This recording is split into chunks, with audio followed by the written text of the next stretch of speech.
दोस्तों, आप सबका स्वागत है। और आज की कहानी है बुद्धि की खेती। एक बार बादशाह अकबर ने बीरबल की बुद्धि की परीक्षा लेनी चाहिए। उन्होंने बीरबल से पूछा, बीरबल, क्या बुद्धि की खेती की जा सकती है? बीरबल कुछ सोचते हुए बोला, जी हुजूर, जरूर की जा सकती है। यह सुनकर अकबर बोले, तो ठीक है, तुम बुद्धि की खेती करो और उसका फल हमें उपहार में दो। बीरबल बोले, जैसा जहाँपना का हुक्म। मैं जल्द ही बुद्धि की खेती करके उसका पहला फल आपको भेंट करूँगा।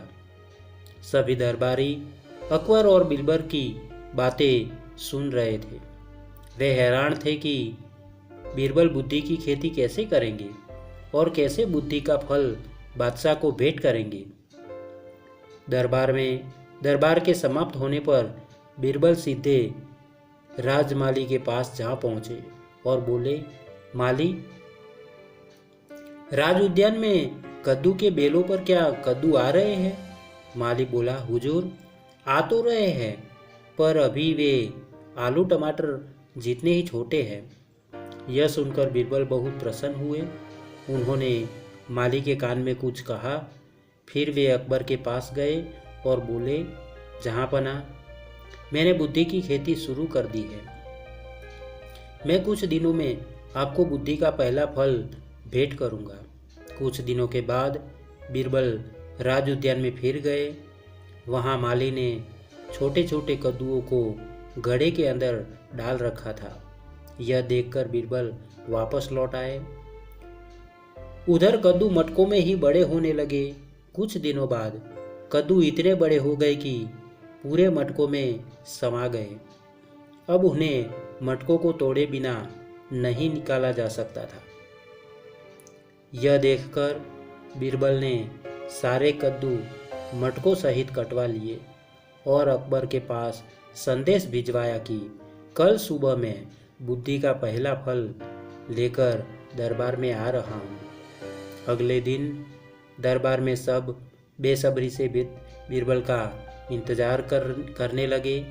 तभी बीरबल 2 मटके लिए दरबार में उपस्थित हुए और अकबर से बोले, जहाँपना, मैं बुद्धि के फल ले आया हूँ, किंतु ये फल बड़े नाजुक है।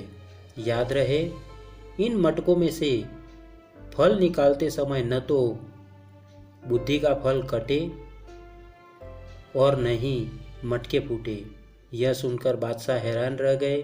उन्होंने मटके में झांक कर देखा तो वे बहुत हंसे। वे बीरबल की बुद्धिमानी से बहुत प्रसन्न हुए। सभी दरबारी भी बीरबल की प्रशंसा करने लगे। शिक्षा। यह कहानी हमें यही शिक्षा देती है कि बुद्धि और बल के सहारे असंभव को भी संभव किया जा सकता है।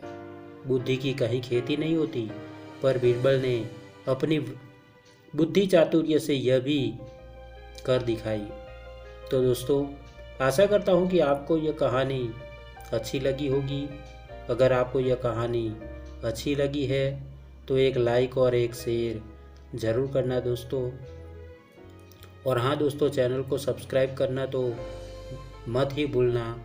आपके प्यार को इसी तरह देते रहना, क्योंकि हम आपके लिए इसी तरह की अच्छी और मनपसंद कहानियाँ लाते रहे।